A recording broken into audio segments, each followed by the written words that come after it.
Bienvenida, bienvenido a esta exploración. Hoy nos adentramos en un caso que conmocionó a Italia y el mundo de la enfermería. La historia de Daniela Poggiali. Un caso complejo, sí. Una enfermera que empezó siendo acusada de decenas de muertes y acabó absuelta. Exacto. Un relato lleno de giros, acusaciones muy impactantes y una batalla judicial que duró años. Sí, larguísima. Hemos estado revisando informes de prensa, discusiones en foros de enfermería, análisis de expertos en estadística. Y documentos judiciales, claro. La idea es desgranar los hechos clave, ¿no? Ver las pruebas que se presentaron y también las dudas que todavía quedan. Siguiendo un poco la cronología. Eso es. Queremos entender qué ocurrió. ¿Y por qué las pruebas iniciales parecían tan contundentes? Para luego ser rebatidas, claro. Es interesante ver qué nos dice esto sobre la estadística forense y, el impacto mediático. Pues todo arranca, o estalla más bien, en 2014. Detienen a Daniela Poggiali. La causa inicial, la muerte de Rosa Calderoni, una paciente de 78 años. Y la clave, al principio, parecía ser el potasio. La autopsia reveló niveles que se consideraron peligrosos. Pero la cosa no se quedó ahí.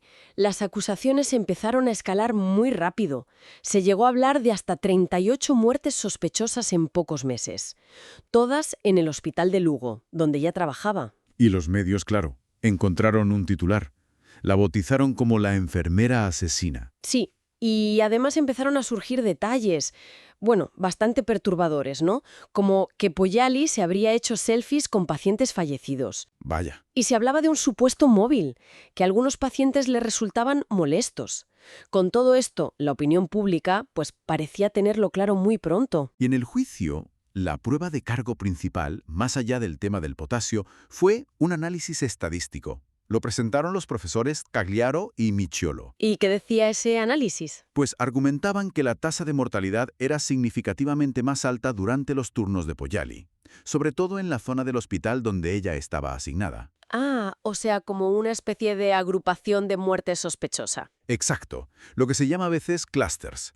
En entornos hospitalarios, estas agrupaciones de eventos adversos suelen levantar sospechas lógicamente. Claro, suena bastante incriminatorio. Pero el camino judicial fue, una montaña rusa. Totalmente.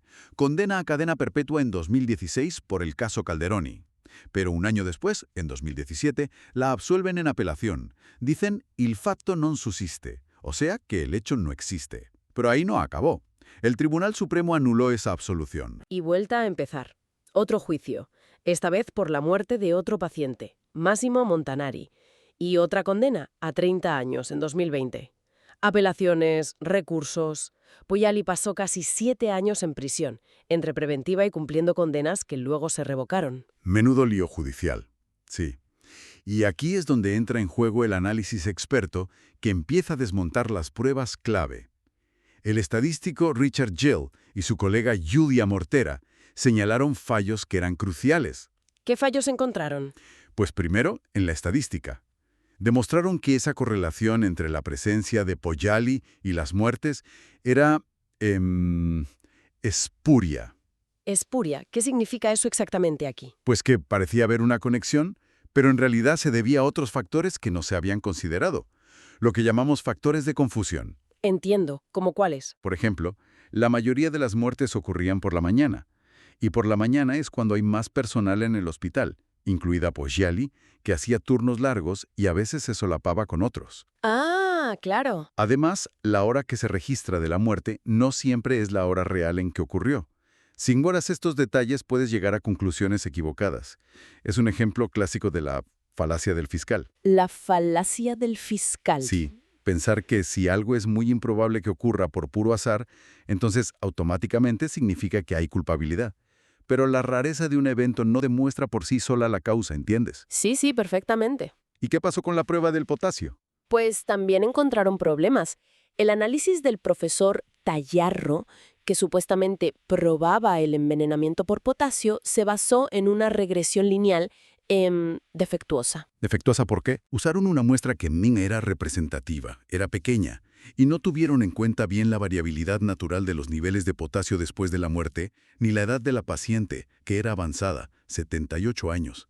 Vaya. Y lo más irónico es que datos que publicó más tarde el propio Tagliaro, en colaboración con otros, Mostraban que el nivel de potasio de Calderoni, de hecho, caía dentro del intervalo que se considera normal para el tiempo que había pasado post-mortem. Increíble, o sea que la propia fuente inicial acabó, digamos, debilitando la prueba. Exactamente. Con todo esto sobre la mesa, pues en octubre de 2021, Pouliali es finalmente absuelta de los 2 cargos de asesinato.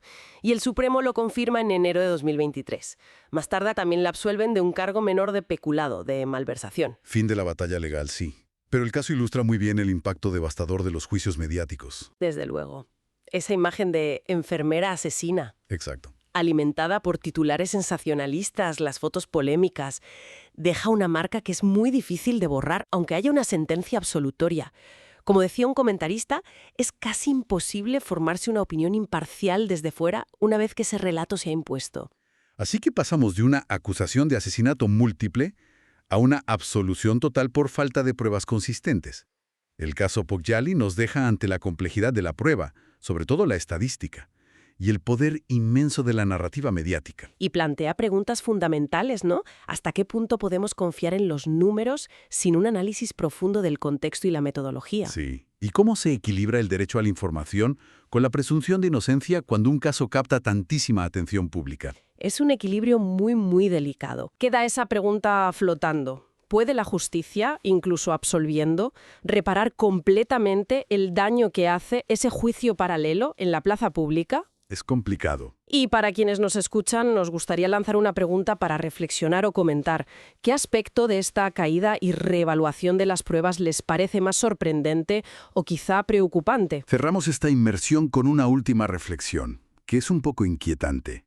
Una vez que se ha sembrado la duda de forma tan masiva y se ha construido un relato mediático tan potente, es posible disipar por completo esa sombra de sospecha, incluso con una sentencia absolutoria firme en la mano.